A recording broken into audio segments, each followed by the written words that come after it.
Welcome to the Cell Guru Show. We're doing a very important show because this is a My Special show, which is a children's special. And you're thinking, oh, come on. I mean, you look maybe 25, 26 years old.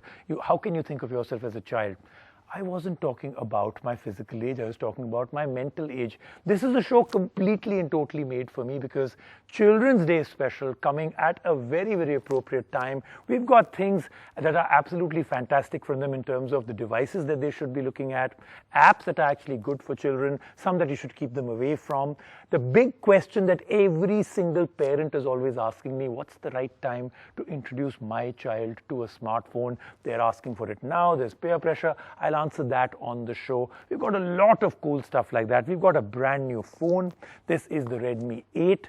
I'm doing a personal experience story. I've spent approximately 10 to 15 days with the Samsung Galaxy Fold. I'm going to tell you my personal experiences and lots of questions that have been coming in from all of you. I'll answer that. And we're starting off with something very interesting that we'll do every single week.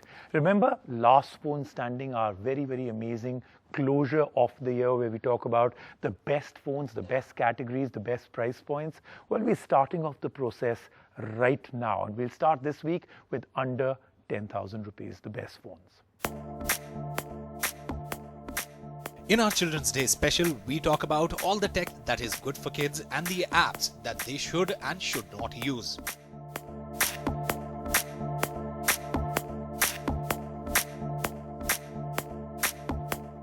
Under 10,000 is a very competitive category, and Xiaomi's Redmi 8 promises a lot in this segment. But should you buy the Redmi 8 if 10,000 is your budget?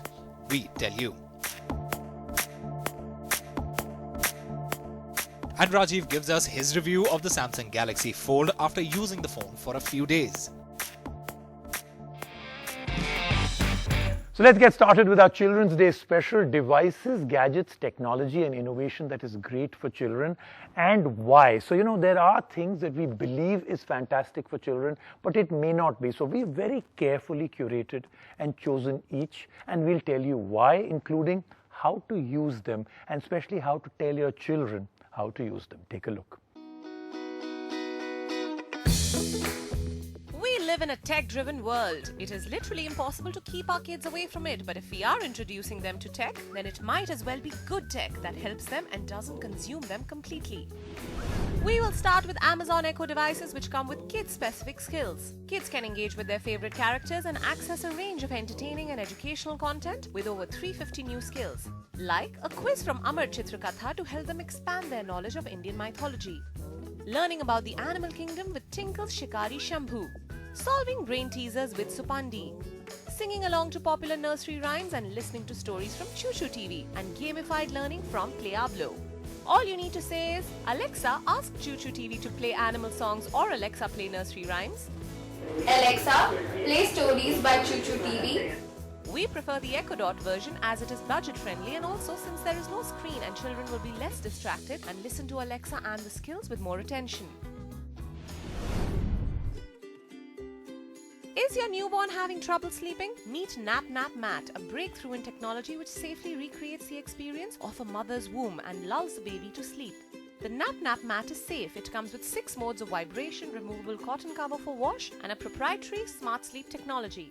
The NAPNAP Mat helps to regularize breathing and develop sleep cycle among newborns, thereby providing uninterrupted sleep both to babies and to their parents. It reduces crying and colic, it boosts baby's sleep, it is easy to use, travel-friendly, smart and safe, and the mat can be used as a nursing pillow, fits into strollers, cribs and car seats. It is priced at around 3,000 rupees and is available on Amazon. Want your kids to read more? Get them a tablet that has parental controls and is super portable and safe for children. For younger kids, we recommend the Fisher-Price Laugh and Learn Smart Stage tablet, or if the child is between 8 to 13 years, Amazon Fire HD8. They make for great companions to kids and teach them a lot while on the go. Working parents, this tech is especially for you. Parents can keep an eye on their children if they are left behind with a nanny. We have shortlisted the Mi SX-J02ZM 1080p basic home security camera, which costs around 2,000 rupees. The camera comes with an infrared night vision and 130 wide viewing angle to cover the entire room. It is a great investment for peace of mind, especially for new parents, as they can watch their little ones anywhere in the world with the Mi Home app. The camera and the phone both need to be connected to the internet for this to work. How can we not talk about apps when we are talking about technology for kids? There are millions of apps targeting children. We will mention ones that will enhance the creativity of children or motivate them to be creators and learn with fun, like the YouTube Kids app, the Woot Kids app, and even Byju's, that is quite educational. Do remember to keep your kids away from gaming apps like PUBG and Call of Duty, and even social media apps like TikTok, which are a lot more time consuming and are also at times designed to make them addicted. Be careful of these apps. Let's move on now to that big question, the question that I'm asked by every parent, the big pressure for a young child that is starting to see peer pressure around them about other children that have already been given a phone, a smartphone, a tablet. What's the right age for a child to actually get a smartphone? Well, the answer is actually dramatically different from what you're thinking. It doesn't really matter at what age. I mean, of course, 9s and 10s are ridiculous. But the rest of it is that it doesn't really matter. If your child is 10 plus and he wants a smartphone or she wants a smartphone and peer pressure is the problem, then it is you that has to take the right steps to make sure that the child's introduction to the world of smartphones, believe me, they already know way more than you. But the way that they'll be able to use it, if you can instill one thing in them from day one, then you will be a very happy parent. And that one thing is make them creators and not consumers. Tell them they'll be given a smartphone for sure, but they'll be using it to create content, not consume content only. Because once your child becomes a consumer of content, of social media, of YouTube videos, of other things that are just out there to be consumed, then that is a doomed relationship that they start with their smartphone. But if they become a creator, tell them to take a look at a YouTube video and then try and replicate what all they did. Teach them how to use video editing software that has become so easy now, apps that have become so easy now. Tell them that once they get a social media account at the legal age, that's really, really important. Suppose it's Instagram, so you know what age they should start, Facebook or Twitter. Tell them that they'll only get it once they can actually create content different from everybody else. Let them not be just copycats. If they become creators, then this is a wonderful world that they're getting into. Then technology is your savior and not the devil. And now a very, very quick look at a brand new phone. It's priced at $7,999, the Redmi 8, 5000 mAh battery, dual camera, and it is actually a pretty nice looking phone. So once again, Xiaomi has quite a winner. Very quick look. Xiaomi's latest Redmi deck includes not just their top-tier Note 8 Pro but also just the 8 and the 8A. We have the Redmi 8 with us for review, and while it sheds off the Note tag and quite a bit on the price as well, let's see if it manages to make a name for itself as one of the most affordable smartphones right now at 7,999 rupees. Xiaomi has given a lot of attention to detail with the design of the Redmi series this time. This is not an under 10K phone that feels plasticky in the hand anymore. It has a glossy back and a good hand feel to it. We got the ruby red variant of the phone, which is pretty striking, and the rich red really comes through. Xiaomi is proud of its design, and the phone has a prominent Design by Xiaomi label on the back. The front has Corning Gorilla Glass 5 on a 6.22-inch high-definition LCD screen. The display is pretty average, but the brightness and the colors on the videos are good. Xiaomi has kept its dot notch on all the Redmi phones this time, and the Redmi 8 is no different. There is a fingerprint scanner on the back just below the cameras. It is easy to reach and it works adequately fast. Xiaomi has stepped down the processor this time, and it has an entry-level Snapdragon 439, while its predecessor, the Redmi 7, had a Snapdragon 632. But it manages basic gaming and multitasking with ease, and it even supports AI in the camera. One of the big highlights in this phone is the massive battery it packs in. It has a 5000 mAh battery. We used it for a little more than one day and it didn't demand to be charged. It supports 18-watt fast charge, but the box only comes with a 10-watt one. It has a Type-C charging port, which is pretty big for a phone under 10K. The base variant comes with a 4GB RAM and 64GB storage. The storage can be expanded via a dedicated microSD card up to 512GB. The phone runs on MIUI 10.3 based on Android 9 Pie. This is a skin which does have a lot of ads and preloaded apps, but once past that, there are a few useful features including digital well-being. And now for the optics. There's a 12 megapixel Sony IMX363 primary lens and there is a 2 megapixel depth camera. The images had good depth but the details were not very sharp and the pictures seemed a little touched. So quality is not something to write home about here. In low light also the camera did only okay. The color balance was a bit off while trying to take this picture. But other than this, there is a separate option for short videos which seems to be all the rage right now for creators. The front shooter is a 8 megapixel lens and the depth in the portrait mode was impressive. The selfies were sharp in daylight. The Cell Guru verdict. The Redmi 8 is a looker. The finesse of this phone shines through in its design and even in some aspects like its battery. It is a reliable phone but Xiaomi seems to have sidestepped on the performance of this phone. But that said, if you are looking for something not too heavy duty in the below 10K segment, the Redmi 8 is a good choice. Do keep a lookout for its cheaper sibling, the Redmi 8A though. Let's take a quick break right now on the Cell Guru Show. When we come back, lots more still to go.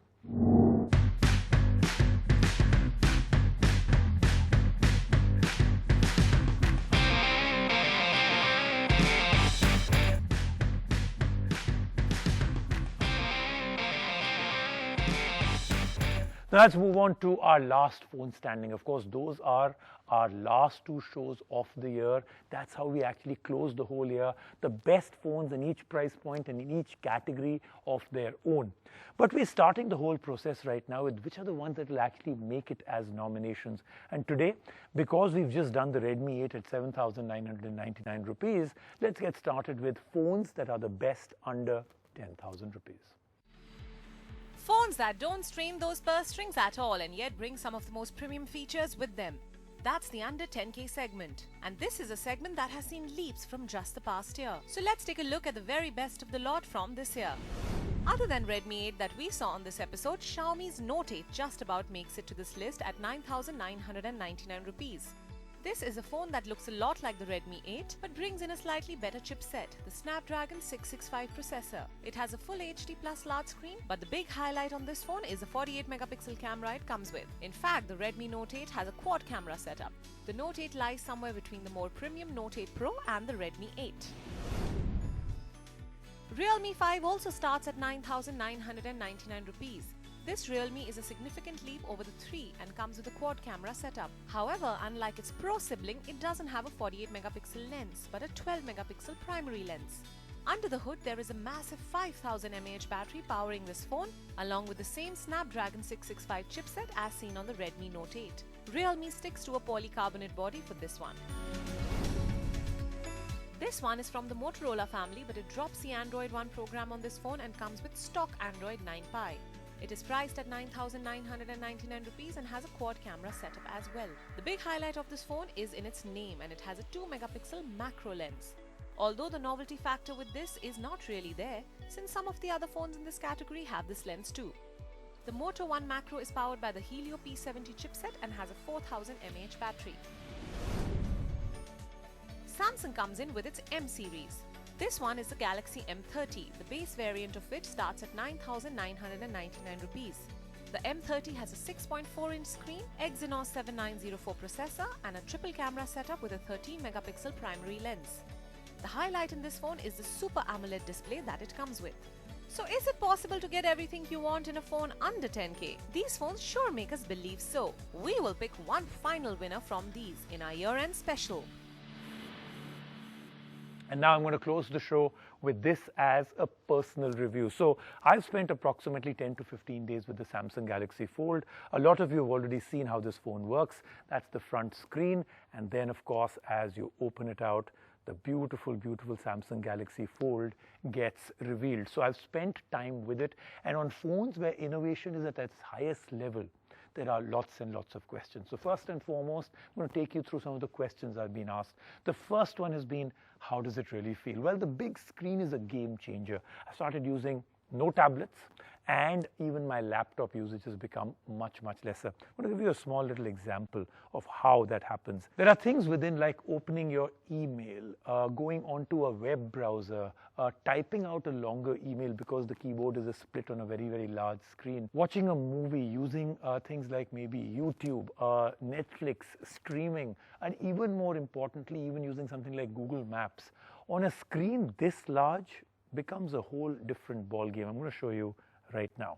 When you have this large a screen, you're web browsing or doing anything else, why do you need to then think, oh, listen, this is something I'll do maybe when I'm home on a laptop or when I'm actually at my desktop? This is, I think, the biggest game changer that I've actually felt, that the usage of this has made sure that I use all of my other devices very less. The second part that I've really enjoyed is everything that is in the front comes into the inside and vice versa. So if I've got this open and I close this down, I've actually got the exact same thing here. So suppose I've got my Google Map open and now I want the Google Map to open out here. All I do is this and it's here, and vice versa. So it works absolutely fantastic that way. The third thing people have asked is, how fragile is it? Look, it's a lot of glass, it's a lot of screen, and even though they've come out with very innovative covers, of course you've got to be more careful with a phone like this. The other question that I'm asked a lot is, how bulky does it feel in your hand? After all, it is almost like two phones. You know, the reason it doesn't feel bulky at all is because of the fact that it's very narrow in the hand, so it fits really, really beautifully. And the weight isn't too much, so that way I think it's fantastic. Then the question comes up about battery life. This is how the battery life works. There's one battery here, there's another battery here, and both of them work in tandem with each other. So what really happens with that is the battery life is actually quite fantastic on this. Even if you're a power user and you use your phone multiple times a day, you're opening and closing the screen, you're using the big screen a lot, you're not going to run out of battery life. It will last you the entire day. The last part of it, and this is a question a lot of people have asked, is it worth the price? Look, absolutely it is. This is the world's biggest show off. I mean, every single time I have this phone in my hand, I have given more demos with this phone than any other phone ever in my life. There's a lot of intrigue to it. There's a lot of look at me in this phone. And in terms of what you're getting, you're paying the premium for a great amount of innovation. So if you've got about 1,65,000 rupees as spare change, you could well think of the Samsung Galaxy Fold.